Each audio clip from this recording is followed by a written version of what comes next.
एक बार फिर से आप सभी का बहुत बहुत स्वागत करता हूं अपने YouTube चैनल एग्ज़ाम अब आसान है में। तो इससे पहली क्लास में हम लोगों ने राज्य की कार्यपालिका और राज्य की विधायिका के बारे में पढ़ लिया था और आज हम लोग राज्य की न्यायपालिका के बारे में यानी कि उच्च न्यायालय के बारे में बात करेंगे।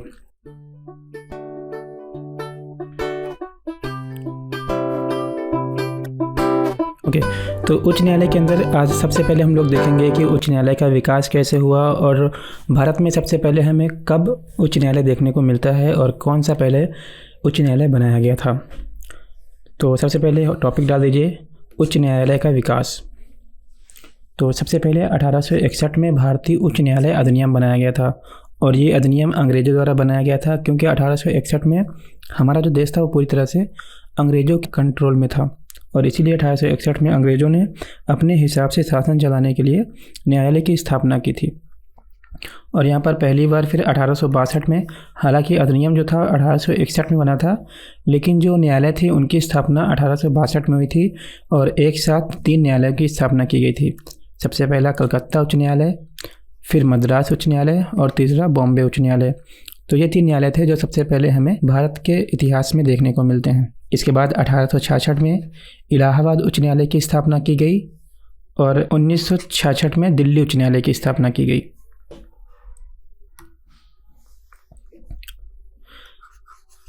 इसके बाद साल 2013 में 3 उच्च न्यायालयों की स्थापना की गई, मणिपुर उच्च न्यायालय, मेघालय उच्च न्यायालय और त्रिपुरा उच्च न्यायालय। हालांकि मैं सिर्फ ये आपको मुख्य उच्च न्यायालय बता रहा हूँ, इसके अलावा हमारे देश में कुल उच्च न्यायालयों की संख्या है वो 25 है, लेकिन फिर भी मैं कुछ मेन जो सबसे नए हैं और जो सबसे पुराने हैं उनके बारे में आपको बता रहा हूँ, क्योंकि अगर अपन एक एक पढ़ना शुरू करेंगे तो फिर टाइम लग जाएगा और उनको पढ़ने से कोई मतलब है भी नहीं। तो हम लोग देख लेते हैं सबसे पहले कौन से बनाए गए और लेटेस्ट में अभी कौन कौन से बनाए गए हैं। तो 2013 में 3 उच्च न्यायालय की स्थापना की गई थी। सबसे पहले मणिपुर उच्च न्यायालय, मेघालय उच्च न्यायालय और त्रिपुरा उच्च न्यायालय। जो मणिपुर उच्च न्यायालय था उसका क्रम था 22वां, मेघालय 23वां और त्रिपुरा उच्च न्यायालय वो था 24वां उच्च न्यायालय। यानी कि 2013 तक हमारे पास हमारे देश में 24 उच्च न्यायालय थे जो कि अलग अलग राज्यों में थे। इसके बाद साल 2019 में अमरावती उच्च न्यायालय की स्थापना की गई थी और ये था 25वां उच्च न्यायालय। और आज हमारे देश में अलग अलग राज्यों में कुल 25 न्यायालय यानी कि उच्च न्यायालय जो है वो देखने को मिलते हैं। तो कुल उच्च न्यायालयों की संख्या अगर बात करें तो 25 है और पहला और सबसे पुराना उच्च न्यायालय जो है तो यहाँ पर कलकत्ता उच्च न्यायालय हो जाएगा। तो जो कलकत्ता उच्च न्यायालय है वो सबसे प्राचीनतम और सबसे पुराना उच्च न्यायालय है भारत का। हालांकि 1862 में ही 2 और उच्च न्यायालय बनाए गए थे, लेकिन जो सबसे पुराना है वो कलकत्ता है। इसके बाद संविधान में कुछ उच्च न्यायालय से संबंधित प्रावधान हैं वो देख लेते हैं। सबसे पहले अनुच्छेद 214 और अनुच्छेद 214 बताता है कि प्रत्येक राज्य में एक उच्च न्यायालय होना चाहिए, यानी कि हर राज्य में एक उच्च न्यायालय होगा ऐसा अनिवार्य है। ठीक है।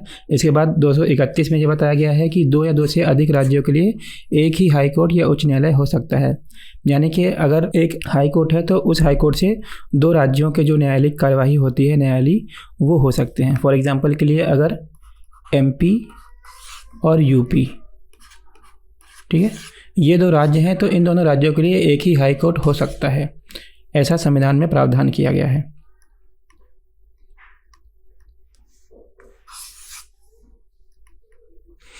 यहाँ पे कुछ उदाहरण हैं।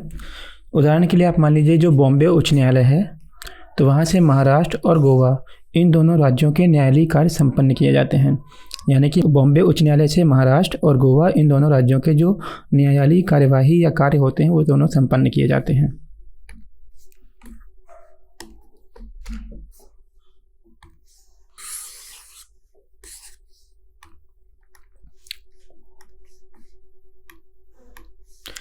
इसके बाद है अनुच्छेद 215 और अनुच्छेद 215 में बताता है उच्च न्यायालय एक अभिलेख न्यायालय है। अभिलेख न्यायालय से क्या तात्पर्य है हम लोगों ने सुप्रीम कोर्ट में अच्छे से पढ़ा था। ठीक है, तो आप उस क्लास को ज़रूर देखिएगा। तो इसका मतलब ये है कि सर्वोच्च न्यायालय की भांति उच्च न्यायालय भी अपने अधीनस्थ न्यायालयों के लिए अभिलेख न्यायालय की भांति है, यानी कि जो सर्वोच्च न्यायालय है वो अपने से नीचे यानी कि जितने भी हाई कोर्ट हैं उन सब न्यायालयों के लिए अभिलेख न्यायालय है और जो उच्च न्यायालय है वो अपने अधीनस्थ न्यायालय जैसे कि जिला कोर्ट हो गया यानी कि जिला न्यायालय हो गया, सत्र न्यायालय हो गया और जो भी न्यायालय होते हैं इसके नीचे उन सब निचली अदालतों के लिए जो हाई कोर्ट है वो एक अभिलेख न्यायालय है।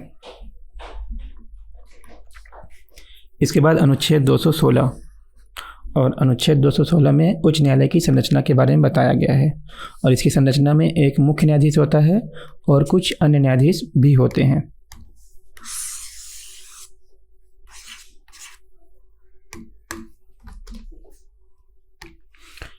इसके बाद है अनुच्छेद 217 और अनुच्छेद 217 में बताया गया है कि उच्च न्यायालयों में न्यायाधीशों की नियुक्ति किस प्रकार होती है।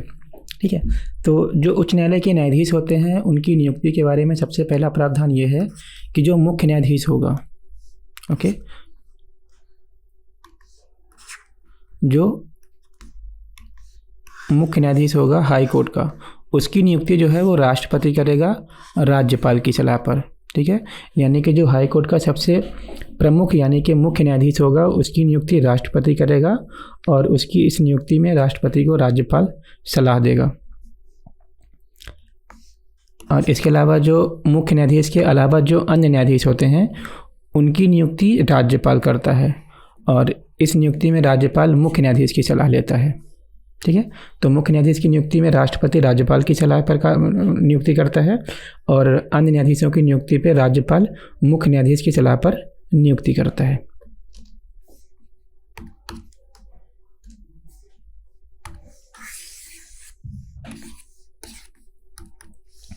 इसके बाद है उच्च न्यायालय के न्यायाधीशों की योग्यता, यानी कि उनकी योग्यता क्या होनी चाहिए। सबसे पहले वह भारत का नागरिक होना चाहिए, फेयर इनफ। इसके बाद दूसरा है उसकी जो आयु है वो 62 वर्ष से कम होनी चाहिए, यानी कि वो किसी भी कंडीशन में 62 वर्ष से ज़्यादा की उम्र का नहीं होना चाहिए, क्योंकि जो 62 वर्ष है वो हाई कोर्ट के न्यायाधीश की सेवानिवृत्ति का यानी कि रिटायरमेंट का उम्र होती है। इसके अलावा तीसरा है वह कम से कम 10 वर्षों तक उच्च न्यायालय में वकालत कर चुका हो। ठीक है, तो वो जो है कम से कम 10 वर्षों तक हाई कोर्ट में वकालत कर चुका हो और ऐसा व्यक्ति जो है वो उच्च न्यायालय के न्यायाधीश बनने की योग्यता रखता है। और अगर 10 वर्षों तक वकालत नहीं करा है उसके अलावा एक ये भी प्रावधान है कि या तो 10 वर्षों तक वकालत कर चुका हो या तो कम से कम 10 वर्ष तक न्यायाधीश रह चुका हो। तो जो हाई कोर्ट के नीचे अधीनस्थ न्यायालय होते हैं वहाँ पर अगर कोई भी न्यायाधीश है जो 10 वर्षों तक लगातार न्यायाधीश के पद पर रह चुका है तो वो जो है उच्च न्यायालय के न्यायाधीश बनने की योग्यता रखता है।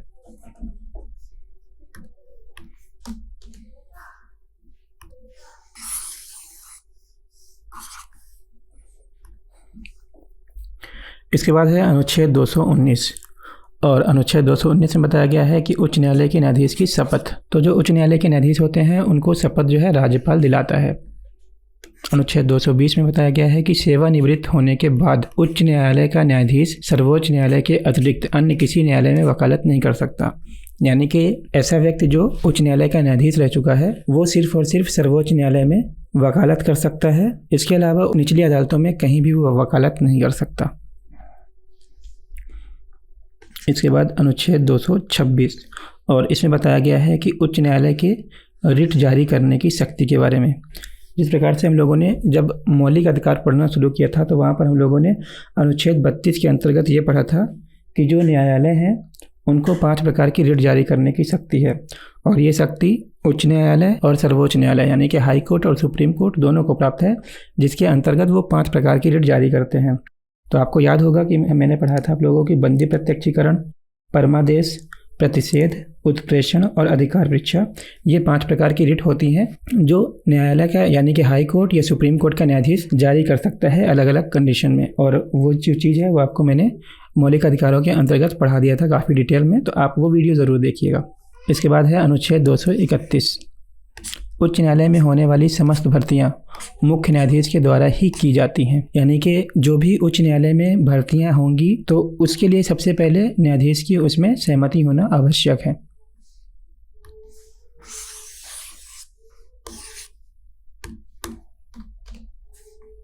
तो उच्च न्यायालय का चैप्टर यहाँ से ख़त्म होता है और यहाँ पर हम थोड़ा देख लेते हैं जिला न्यायालय के बारे में।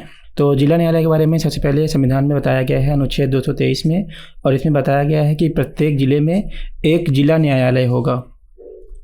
और इसकी संरचना के बारे में बात करें तो यहाँ पर एक जिला न्यायाधीश होता है और कुछ अन्य न्यायाधीश होते हैं, ठीक वैसे ही जैसे सुप्रीम कोर्ट में एक मुख्य न्यायाधीश और कुछ अन्य न्यायाधीश होते हैं, और हाई कोर्ट में एक मुख्य न्यायाधीश और कुछ अन्य न्यायाधीश होते हैं। तो उसी प्रकार से जिला न्यायालय में भी एक जिला न्यायाधीश होता है और उसके अलावा कुछ अन्य न्यायाधीश होते हैं। और अब बात कर लेते हैं जिला न्यायालय का न्यायाधीश होने के लिए उसकी योग्यता क्या होनी चाहिए। तो इसमें सबसे पहली योग्यता ये होनी चाहिए कि वह भारत का नागरिक होना चाहिए। इसके अलावा उसकी उम्र जो है वो 60 वर्ष से कम होनी चाहिए। वह 7 वर्षों तक न्यायाधीश के पद पर रहा हो, यानी कि वो कम से कम 7 वर्ष तक किसी न्यायालय में न्यायाधीश के पद पर रह चुका हो। इसके अलावा अगर ये चीज़ नहीं है तो इसके अलावा एक चीज़ ये हो सकती है कि 10 वर्षों तक किसी न्यायालय में वकालत कर चुका हो। तो तीसरे नंबर में दोनों कॉमन है, या तो एक चीज़ होनी चाहिए, या तो ये फुलफिल करता हो और ये नहीं करता तो फिर ये करता हो, यानी कि इनमें से कोई भी एक चीज़ होनी चाहिए। तो आज की क्लास में हम लोगों ने राज्य के न्यायालय के बारे में देखा और इस तरह से हमारा जो भाग 6 है राज्य के बारे में वो समाप्त होता है। हम लोगों ने इसमें राज्य की कार्यपालिका, विधायिका और न्यायपालिका तीनों चीज़ें पढ़ ली हैं और उम्मीद करता हूँ कि आपको ये सारी चीज़ें समझ में आई होंगी। और अगर आपको वीडियो अच्छे लग रहे हो तो आप प्लीज़ वीडियो को लाइक भी कीजिएगा। तो इस क्लास में बस इतना ही। तो अगली क्लास में मिलते हैं एक नए टॉपिक के साथ, जहाँ पर हम लोग बात करेंगे भाग 8 के बारे में और वहाँ पर हम लोग संघ शासित प्रदेशों के बारे में यानी कि यूनियन टेरिटोरीज़ के बारे में बात करेंगे। तो मिलते हैं अपनी अगली क्लास में, तब तक के लिए गुड बाय।